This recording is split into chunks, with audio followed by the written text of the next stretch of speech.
राजन साळवी यांच्या घरी anti corruption ब्युरोची धाड पडली आहे, तर सूरज चव्हाण यांना खिचडी घोटाळ्यामध्ये अटक करण्यात आलेली आहे। घोटाळ्यात त्यांच्यावरती बरेच आरोप ईडीने केलेले आहेत। आपल्यासोबत भरत शेठ गुगावलेत, आपण त्यांच्याशी बातचीत करणार आहोत। या दोन्ही नेत्यांवर, जे शिवसेना उभाटा पक्षाचे नेते आहेत, त्यांच्या घरी एसीबीची धाड पडली आहे। सूरज चव्हाण यांना अटक झालेली आहे। आता सुषमा अंधारे आरोप करतायत की जेव्हा केव्हा आम्ही काही मोठं करतो त्यावेळी आमच्यावरती अशा स्वरूपाच्या कारवाया होतात, त्याला उत्तर कसं देणार? बघा, जी वस्तुस्थिती आहे ती वस्तुस्थिती आहे। जर तुम्ही काहीच केलं नसेल तर घाबरायचं काही कारण नाही, कोणी का असं ना, असं आम्हाला वाटतंय। जर तुम्हाला असं वाटतंय, तुमचं मन जर सांगतंय जर आपल्या ह्याच्यामध्ये चूक नाही, आपण जर काही केलेलं नाही, तर मग घाबरायचं काय कारण आहे? ठीक आहे ना, पोलिसांचं काम करू द्या ना। मग पोलिसांचं जर काम करत असताना इतर लोकांनी त्यात व्यत्यय आणणं, चर्चा करणं मला वाटतं योग्य नाही। आणि जर तुम्हाला कळत आहे की आपले लोक जर चुकलेले नाहीत तर त्याच्यामध्ये काय अडचण होणार नाही। आणि मग सुषमा अंधारे ताईंना आमची विनंती आहे की जर तुम्हाला असं जर वाटतंय तर त्यांना चौकशीला सामोरं जाऊ द्या, आणि ज्यावेळेला जर चौकशी अंती जर काय नाही आढळलं मग तुम्ही जे बोला ते आम्ही ऐकू। बरं, तुम्ही पक्षाचे प्रतोद देखील आहात आणि आता अधिकृतरित्या तुम्ही प्रतोद आहात असं सुद्धा त्या ठिकाणी राहुल नार्वेकर यांनी सांगितलेलं आहे। त्यामुळे हे जे आमदार आहेत त्यांच्या अपात्र संदर्भामध्ये हायकोर्टामध्ये याचिका आहे, पुढची भूमिका नेमकी कशी असणार आहे तुमची? यांना अपात्र करणार, यांना नोटिसेस पाठवणार, काय करणार? जे आम्ही त्यांना अपात्र करण्यासाठी जो काय अर्ज दाखल केलेले होते त्यात नाही झाले, तर आम्ही आता पुढच्या स्टेपला गेलेलो आहोत आणि त्यामध्ये कोर्टातनं जो काय निर्णय येईल तो आम्हाला मान्य राहील ना। ते झाले तर चांगली बाब आहे, नाही झाले तर आम्ही काय एवढं काय फार मोठं वेगळं बोलतोय करतोय असं तर भाग नाही त्यांच्यासारखं, परंतु आमचं काम आहे ते आम्ही करतोय।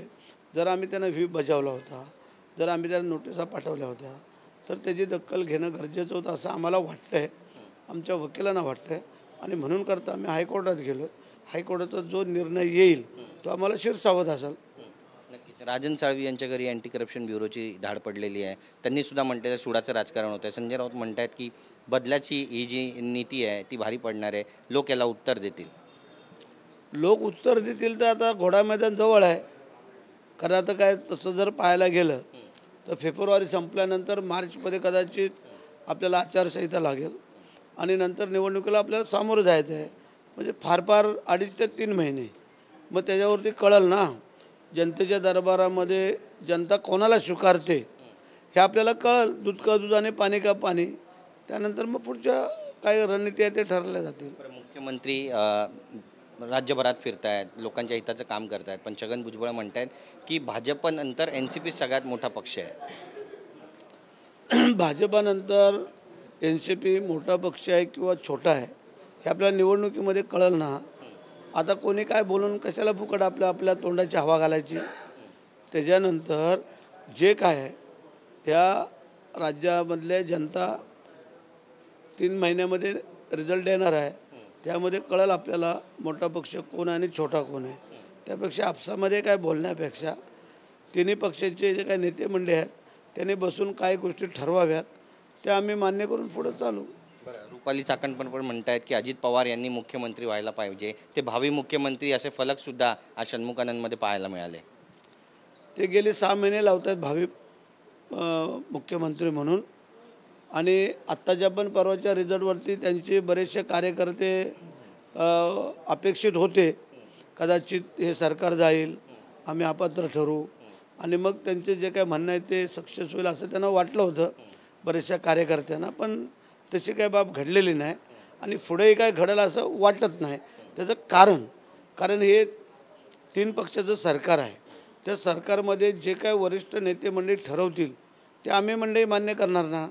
त्यामध्ये कोणी काय बोलावं हे त्यांच्यावरती काही असं बंधन नाही आहे, पण वरिष्ठ नेत्यांनी त्यांना समज द्यावी की बोलताना त्यांच्या कार्यकर्त्यांनी पदाधिकाऱ्यांनी थोडं सांभाळून बोलावं असं आम्हाला वाटतं आहे। युती धर्माचं पालन होत नाही NCP कडून, काही वेळेला होत नाही ते त्यांनी करावं असं आमचं म्हणणं आहे। कारण 14 तारखेला ज्या संपूर्ण महाराष्ट्रामध्ये 36 जिल्ह्यामध्ये जे काय मिटिंगा झाल्या त्यामध्ये हाच संदेश आहे, सगळ्यांनी हातात हात घालून काम करायचं आहे आणि चालायचं आहे। तर तुम्ही हात सोडून काम करू नका, हातात हात घालूनच काम करा असं आम्हाला वाटतंय सगळ्यांनी. बरं, मराठा आरक्षणासंदर्भातला अतिशय महत्त्वाचा प्रश्न आहे. जरांगे पाटील म्हणतात की मी आंदोलनावर ठाम आहे. महाराष्ट्र सरकारसुद्धा प्रयत्न करत आहे आणि कुणबी मराठ्यांना दाखले द्या असे आदेशसुद्धा आज जिल्हाधिकाऱ्यांना सरकारकडून गेलेले आहेत. त्यामुळे ती प्रोसेससुद्धा सुरू झाली आहे. तर काय सांगाल तुम्ही या सगळ्याबद्दल? आपल्या सरकारने ज्या वेळेला कुणबी नोंदी शोधायला सुरुवात केली, ज्या जशा नोंदी सापडल्यात तशा दाखले द्यायला सुरुवात झालेली आहे. त्यामुळे आपलं सरकार काय स्वस्त आणि गप्प बसलेलं नाही आहे. आपलं सरकार ठाम आहे की मराठ्यांना आरक्षण मिळावं. यामध्ये कोणाच्याही मनामध्ये किंतु परंतु नाही आहे. परंतु आता काही मंडळी का अट्टास पकडतात ते आम्हालाही काही कल्पना नाही आहे. कारण आम्ही पण मराठीच आहोत, आम्ही काय दुसरे कोण आहोत अशातला भाग नाही आहे. आणि आम्हाला असं काय वाटत नाही का की आपल्या मराठ्यांना दाखले मिळावेत, ते आमची तयारी आहे. परंतु सरकारने जे काही धोरण ठेवलेलं आहे की जे आता आरक्षण द्यावं ते ठाम द्यावं, ते परत आरक्षण खारिज होता कामा नये, कमी होता कामा नये. त्यासाठी अत्यंत चांगलं काम आपलं सरकार करत आहे आणि ते पूर्ण करेल. शेवटचा प्रश्न आहे. तुम्ही म्हणता तुम्ही बाळासाहेबांच्या विचारांचे पाईक आहात, त्यांचा वारसा पुढे नेत आहे. त्यांची जयंती येते आता 23 तारखेला. ही जयंती संपूर्ण राज्यभर देशभरामध्ये शिवसेनेकडून कशी साजरी केली जाईल, तयारी कशी सुरू आहे? आम्ही त्यांचे पायीगावात त्यांचे विचार घेऊन चालले, त्यामध्ये का आपली काय शंका आहे का? नाही ना. मग आम्ही ते कार्यक्रम करतो आहे आणि दरवर्षी जे कार्यक्रम बाळासाहेबांचा जन्मोत्सवाच्या निमित्ताने असाल किंवा पुण्यतिथी ते आम्ही करतच राहणार. त्याबद्दल काय दुमत असण्याचं कारण नाही किंवा इतर कोणी आम्हाला त्याबद्दल काय शिकू नये. कारण आम्ही आपले मुख्यमंत्री आमची सगळी मंडळी जे आम्ही मनापासून सांगतो आहे, त्यावेळेला तुम्ही महाराष्ट्रामध्ये पाहाल की बाळासाहेबांचा जन्मोत्सवाचा कार्यक्रम की कोण कसा करतं आहे ते आपल्याला दिसेल ना. त्यामध्ये काय एवढं मोठं नवल आहे. वारंवार तुमच्यावर तिथे पण आरोप होतात की बाप चोरला म्हणून. आता ठीक आहे, बोलणाऱ्याचं तोंड नाही धरू शकत. तुम्ही एखाद्या वेळेला हात उगारला तर तुमचा हात धरू शकतो आपण, पण बोलणाऱ्याचं तोंड धरू शकत नाही. तशी त्यांची अवस्था झालेली आहे. आता काय काय आटापिटा करतायत. जनतेच्या दरबारात जाऊ, इकडं जाऊ ना. आम्ही काय कोणाच्या पक्षांच्या दरबारात जाणार आहोत? आम्ही पण जनतेच्या दरबारात जाणार आहोत ना. मग कळेल ना जनता कोणाला स्वीकारते आणि कोणाला नाकारते. ते एवढं काय त्याने घसा फोडून ओरडून सांगायला पाहिजे अशातला भाग नाही आहे. जर तुम्हाला खात्री आहे जनता जर तुमच्या बरोबर आहे तर एवढं काय मोठं नवल आहे. पाहू आपण दूध का दूध पाणी का पाणी 3 महिन्यामध्ये. पहिला तर हा टप्पा आलेला आहे खासदारकीचा, मग नंतर इतर टप्पे आहेत. त्या या खासदारकीच्या टप्प्यामध्येच आपल्याला कळेल असं आम्हाला वाटतं. धन्यवाद आमच्याशी बोलल्याबद्दल. तर भरतशेठ गोगावले यांनी आपल्या अंदाजामध्ये सगळ्या प्रश्नांची सडेतोड उत्तरं दिलेली आणि सांगितलेलं आहे की बाळासाहेबांच्या विचाराचे आम्हीच पाईक आहेत, त्यामध्ये कोणालाही शंका असण्याचं कारण नाही. कॅमेरा पर्सन सिद्धेश नाईकसह गिरीश गायकवाड, TV9 मराठी, मुंबई.